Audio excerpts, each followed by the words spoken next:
memasuki agak mendalam sedikit pembahasan tentang sumber daya manusia dalam lembaga Islam.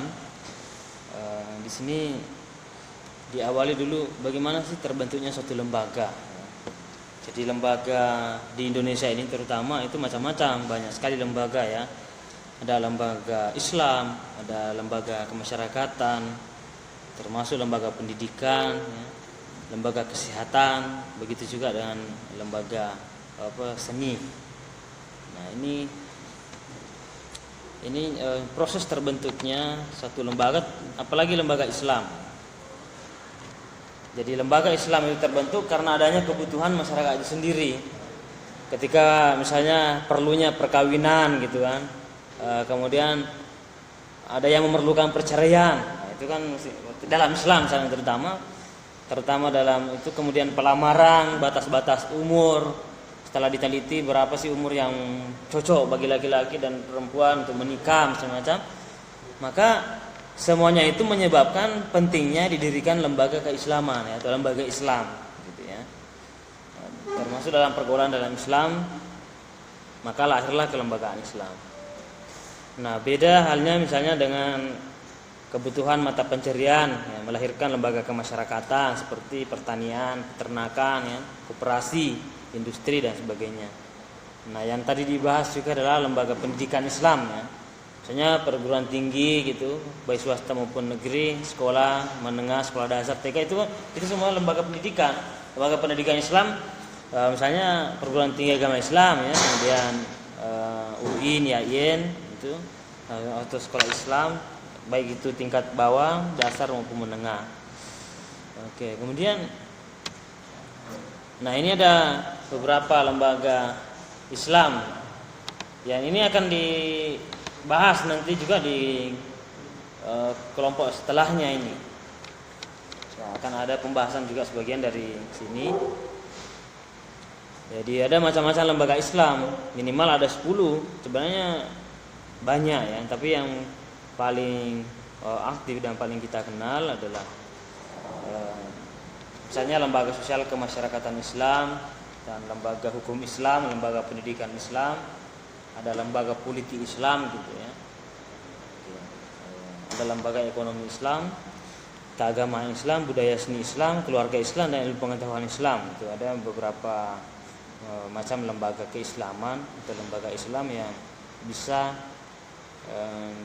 dijadikan sebagai landasan dalam mengembangkan kualitas kita dalam memahami lembaga-lembaga dalam Islam itu sendiri.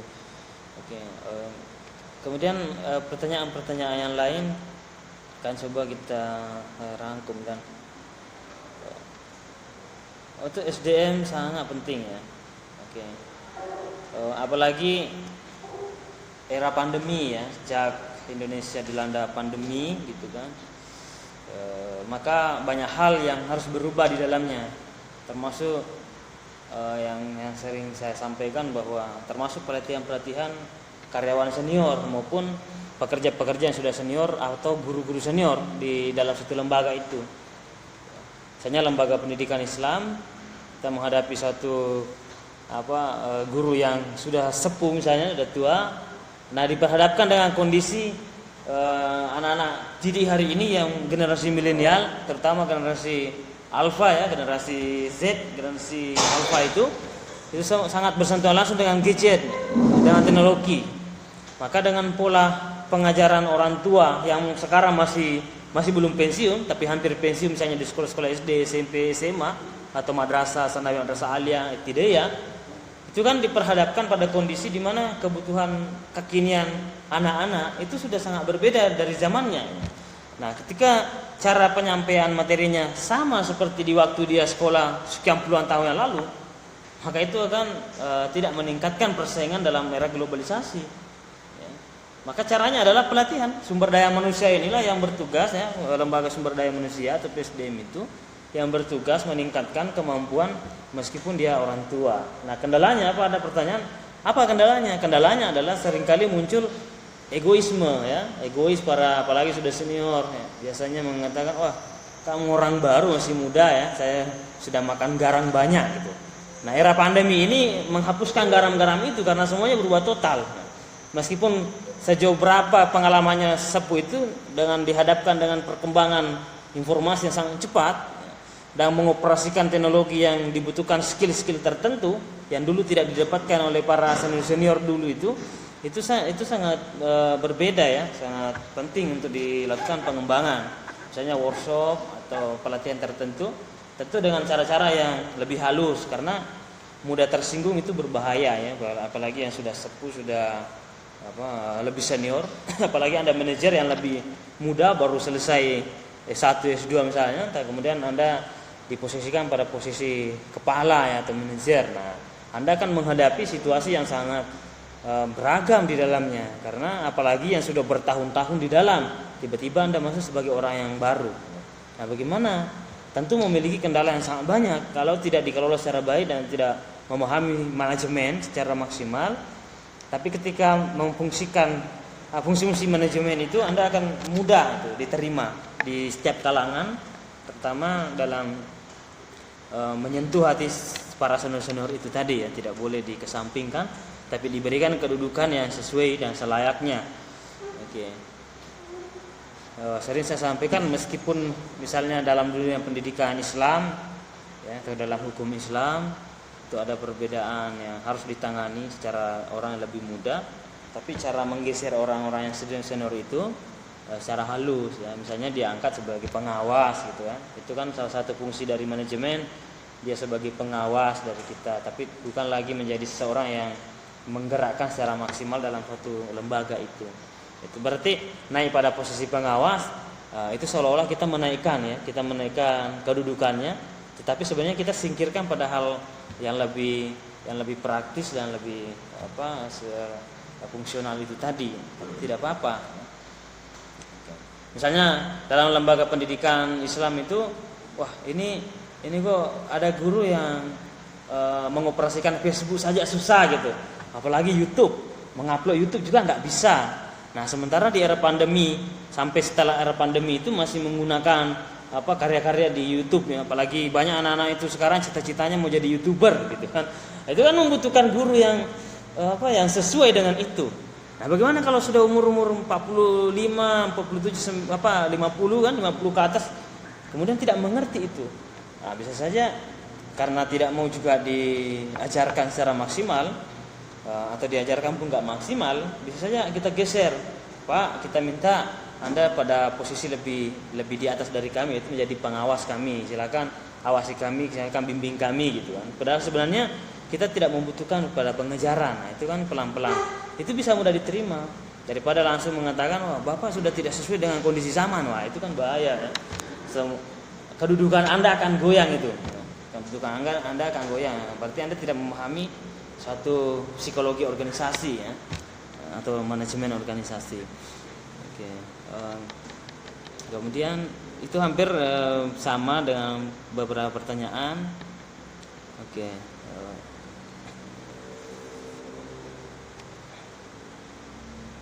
Nah, visi misi ya, hubungannya visi misi dengan sumber daya manusia itu sangat penting, terutama misi. Karena visi itu adalah tujuan didirikannya suatu lembaga, perusahaan atau organisasi. Jadi setiap organisasi berdiri itu maupun lembaga apapun itu pasti awalnya ada visinya gitu. Mau apa gitu. Nah, misi itulah yang dirumuskan langkah-langkah, artinya langkah-langkah itu yang dirumuskan dalam mencapai tujuan final itu gitu ya. Jadi tentu dari setiap pos-pos atau setiap elemen-elemen yang dilakukan untuk mencapai tujuan itu harus SDM-nya jelas gitu. Jadi otomatis minimal yang ditempatkan pada posisi itu, pada bidang itu sesuai dengan kemampuannya gitu kan. Bisa kemampuannya. Tidak mesti dari latar belakang pendidikannya, ya, enggak mesti. Mungkin latar pendidikannya itu agak berbeda, tetapi dia punya skill tertentu ya, karena di era globalisasi itu latar belakang pendidikan tidak menentukan. Ada namanya skill. Skill itu kalau misalnya ya ada soft skillnya, ada buku yang berjudul Life Skill Education, itu ditulis oleh Dr. Anwar MPD, salah satu penulis cukup banyak menjelaskan tentang globalisasi. Dia mengatakan bahwa hidup di era globalisasi itu tidak cukup kepintaran dan profesionalisme, tetapi adalah skill gitu ya. Skill itu yang terutama untuk persaingan hari ini gitu ya. sekarang YouTuber itu bermunculan misalnya, tapi tidak ada itu kan kuliah YouTube ya, nggak ada kan kuliah paling baru-baru kalau mau dibuka, tapi sebelumnya kan tidak. Tetapi kan ada orang yang jurusannya manajemen dakwah misalnya, tapi kan dia punya kemampuan, dia bisa mengoperasikan komputer, dia memperbaiki komputer, dia bisa mengedit sesuatu, atau dia menerima pekerjaan dari luar negeri, kan banyak sekarang gitu. Dia tetap tinggal di kamarnya, tetapi dia bekerja sebenarnya di Amerika. Teman-teman saya di Jogja dulu banyak begitu. Ya, dia selalu setiap bulan itu ada dolar itu selalu masuk gitu. Tapi dia tetap di kamarnya itu. Ternyata dia punya skill. Dia mengedit, dia kemampuan Photoshopnya bagus, kemudian dia bisa mengedit, membuat iklan-iklan tertentu yang dibutuhkan oleh perusahaan-perusahaan dari asing gitu. Kalau dia tidak kuat bahasa Inggrisnya, dia membutuhkan teman-teman yang di asrama dulu untuk menerjemahkan. Itu bisa. Jadi itu namanya skill. Jadi nggak mesti bersen di Indonesia ini. Kalau nggak kuat ya ke luar negeri aja. Tapi keluarga nggak mesti fisik kita ke sana. Ya pikiran kita bisa ke sana. Gitu. Oke. Nah skill kita bisa ke sana. Nah itulah era globalisasi ya. Nah era seperti ini adalah era kalian ya. Era kita hari ini yang masih muda. Itulah era Anda, dan persaingan seperti itu. Banyak perusahaan-perusahaan mengapa membutuhkan orang Indonesia? Karena orang Indonesia itu gajinya dianggap minim itu. Rendah bagi di sana, tapi di sini sudah tinggi dibanding dengan yang lainnya itu. UMR di manapun berada itu masih rendah dibanding dengan gaji-gaji ya ketika bekerja di perusahaan-perusahaan tertentu di mana itu di Jerman, di Amerika, di Inggris misalnya, yang membutuhkan orang yang pintar mengedit gitu, kemudian hasilnya nanti bagus, itu nanti bolak-balik setelah diedit, setelah dibentuk, kemudian dikirim ke sana melalui email nanti itu dibalik lagi ketika ada yang kurang sesuai, harus diperbaiki kemauannya apa, dan ketika sudah sesuai, sudah sepakat dengan jangka waktunya, itu akan dikirimkan dolarnya gitu. Nah itulah kehidupan hari ini. Nah, itu kan berkaitan sekali dengan sumber daya manusia. Nah, satu lembaga Islam yang tidak kuat sumber daya manusianya, maka dia akan tertinggal oleh zaman itu ya. Dikilas oleh zaman di saat kita sudah masuk di era global society. Orang menyebutnya masyarakat global. Lingkup yang agak kecil adalah masyarakat ekonomi ASEAN atau MEA. Nah, 2015 kan Presiden Joko Widodo sudah menandatangani itu. Indonesia masuk dalam MEA, masyarakat ekonomi ASEAN. Nah, tentu persaingan itu sangat ketat. Nah, kemudian sumber daya manusia merupakan sumber daya organisasi, lembaga Islam, perusahaan, bisnis yang sangat penting bagi tercapainya suatu tujuan atau misi-misi tadi ya.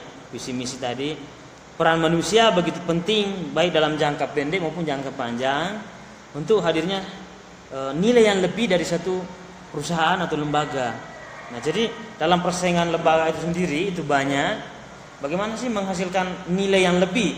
Maka SDM itu yang berfungsi, apalagi yang ditempatkan pada lembaga SDM, maka dia berfungsi membuat cetakan baru yang berbeda dari lembaga-lembaga yang lain itu. Bisa dengan informasi yang lebih baru gitu kan, bisa menggunakan informasi yang canggih, apalagi dari fakultas dakwah kan itu komunikasi itu sudah sangat diakui ya, komunikasinya, karena memang dia basicnya di sana. Kemudian manajer yang hebat yang mampu melihat sumber daya manusia sebagai aset. Oke. Jadi manajer yang hebat, kepala yang hebat ya, itu mampu memanfaatkan semua skill-skill yang ada yang dipimpinnya itu. Jadi bukan satu musuh dan bukan sesuatu yang bisa dipertentangkan. Tidak, itu semua adalah mitra kerja. Nah, seorang manajer yang hebat meskipun muda, maka dia memelihara sumber daya manusia sebagai aset dan mampu memberdayakannya. Nah, jadi memadukan berbagai skill, keterampilan karyawan atau para pekerja, itu disebut sebagai nanti integrasi. Oke. Integrasi yang kalau di Jogja dulu ada istilah yang sangat berkembang di Sunan Kalijaga adalah integrasi interkoneksi. Nah, itu kan menarik tuh. Sumber daya manusia juga sangat penting, itu perlunya integrasi. Misalnya saya manajer saat ini di perusahaan ini, di lembaga lembaga Islam ini, di kelas ini misalnya. Kemudian sekian banyak kemampuan Anda macam-macamnya, mulai dari Harmita sampai Lailatul Qadar itu punya kemampuan yang hebat dan berbeda-beda. Bagaimana itu bisa disatukan itu? Apa sih? Ada yang suka misalnya di praktis, ada yang suka di teoris, ya, teoritis. Ya. Ada macam-macam gitu. Ada yang sukanya di konsep, ada yang aplikasi. Itu kan menarik. Jadi jangan mengatakan, wah itu kan sukanya cuma berteori gitu kan, sukanya mencoba mengkonsep. Nah ada orang yang sukanya hanya aplikasi, langsung kalau persoalan praktis itu sangat mengerti. Tapi kalau disuruh mengkonsep itu bingung. Ada juga orang yang hebat mengkonsep, tapi kalau disuruh jalan itu nggak bisa itu. Nah, tugasnya yang orang yang suka di lapangan, kasih itu. Jadi ada pemikir, ada yang pelaksana, itu penting. Jadi jangan dikotak-kotakan, wah ini kok cuma bisa bilang saja, cuma bisa berteori, ya, itu kan masalah juga ya dengan pandangan seperti itu. Tidak semua orang yang suka praktis suka berteori, tidak. Tapi tidak semuanya juga orang yang suka berteori suka praktis. Tapi alangkah baiknya ketika mampu dua-duanya, tapi itu jarang ya. Oke. Tapi itu bisa dilaksanakan. Oke, itulah manajer yang punya kemampuan hebat. Cara memberdayakan SDM selanjutnya supaya menjadi sumber keunggulan bersaing yaitu melalui peningkatan modal manusia untuk beradaptasi dengan perkembangan zaman yang berkembang atau selalu berkembang itu. HP saja hari ini itu setiap hari itu melakukan perkembangan tuh. Teman saya di 2018 itu sejak 2017 dia membeli HP itu 16 juta. Jadi dia beli HP ya 16 juta, sekarang dia menyesal karena kenapa? Nggak nyampe 1 tahun dia membeli HP itu sudah ada lagi HP terbaru lebih canggih lagi dan harganya lebih murah gitu. Ya karena faktor yang tadi saya katakan kalau saya tidak beli HP 15 juta karena HP saya yang 2 juta saja itu sama fungsinya, jaringannya sama, fungsinya sama tuh. Cuma karena persoalan mereknya. Nah, persoalan merek dan gengsi gitu. Kalau saya tidak, 2 juta, 14 juta sisanya itu saya belikan laptop 1, saya belikan buku semua yang lainnya sebenarnya itu kan begitu. Itu kalau saya memanajemen hidup begitu ya. Karena saya tidak terlalu mau dilihat dari segi penampilan ya. Karena saya orangnya lebih pada fungsinya tuh. Fungsinya apa gitu. Bukan persoalan mereknya gitu. Berarti sudah bagus. Nah, apalagi perusahaan atau lembaga kalau tidak diupdate terus-menerus itu akan ketinggalan gitu. Ketinggalan. Nah, ada 2 fungsi manajemen sumber daya manusia. Oke, ada 2 fungsi, ini akan menjadi pembahasan terakhir kita. Ada 2 fungsi sumber daya manusia. Yang pertama fungsi manajerial dan yang kedua fungsi operasional, gitu ya. Oke. Fungsi manajerial itu melingkupi perencanaan, pengorganisasian, pengarahan dan pengendalian. Itu biasa fungsi-fungsi sumber daya manusia secara manajerial.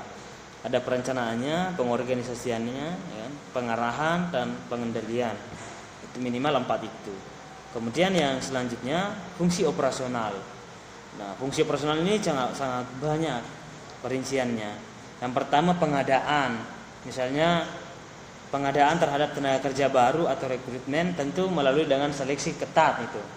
Jadi satu lembaga Islam yang baik yang bisa berkompetensi secara maksimal ketika cara menyeleksi para pekerjanya atau calon pekerjanya itu sesuai dengan standar kompetensi yang telah ditentukan gitu. Bukan karena faktor membayar gitu ya, bukan juga karena faktor kekeluargaan.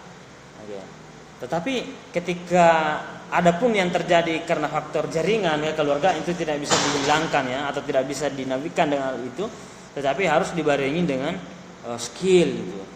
Jadi meskipun dalam Indonesia ini mungkin sampai hari ini dari dulu sampai sekarang mencari pekerjaan atau masuk dalam suatu pekerjaan itu tidak cukup dengan skill dan kehebatan kita, apalagi IPK itu nggak cukup. Ya, harus dibarengi dengan silaturahim itu. Dan Islam mengajarkan itu. Harus ada silaturahim dalam artian dalam pekerjaan itu adalah ada orang-orang yang tertentu di dalam itu yang punya pengaruh yang bisa kita ajak kerjasama. Tanpa dengan itu susah persaingan itu. Tetapi tidak cukup itu. Meskipun ada orang dalam ya, teman-teman Anda di dalam itu yang bisa membuat Anda dengan pertimbangan begini. Daripada saya menerima orang yang tidak saya kenal, mending saya terima dengan orang yang sudah saya kenal kayak gitu. Misalnya saya sudah tahu bagaimana dia jejak ukurnya ya. Saya sudah tahu waktu dia mahasiswa, waktu dia setelah mahasiswa apa itu. Daripada saya menerima dari yang lainnya yang tidak saya kenal, mending yang sudah saya kenal. Itu boleh. Itu bisa. Tetapi dengan catatan standar yang telah ditetapkan satu lembaga itu memenuhi kriterianya. Ya. Tentu kan banyak orang yang sudah kita kenal, tapi yang memenuhi itu yang kita terima. Supaya apa? Kita bisa mempertanggungjawabkan nantinya.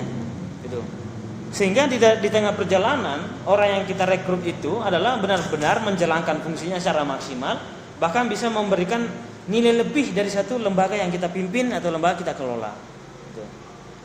Ya, makanya memasuki suatu itu sangat ketat, ada tes psikologi macam-macam, ada tes macam-macam ya.